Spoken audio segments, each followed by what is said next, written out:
Comment tu es tombé dans le jeu vidéo? Alors, je tombe dans le jeu vidéo comme tout le monde, gamin.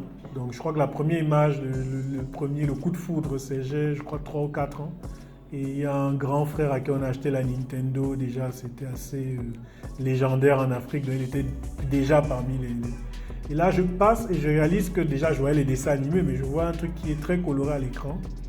Je vois l'action et je réalise que ça a un rapport avec eux, dans les grands qui avaient 8 ans, qui sont en train de causer, et ils touchent un truc.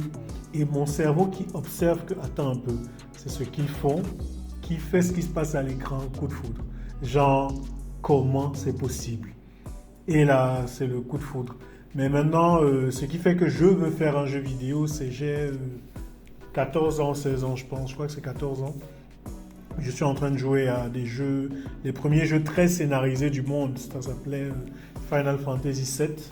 Et il y a Metal Gear Solid 1. C'était les premiers jeux où tu avais des gros scénarios, des aventures qui duraient plusieurs heures avec des thématiques très fortes.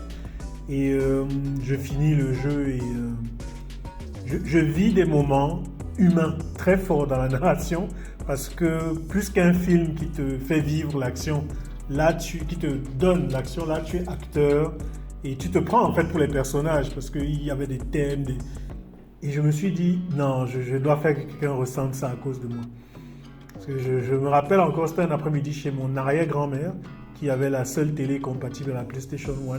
C'est qu'il y avait les entrées Péritel et les trucs derrière.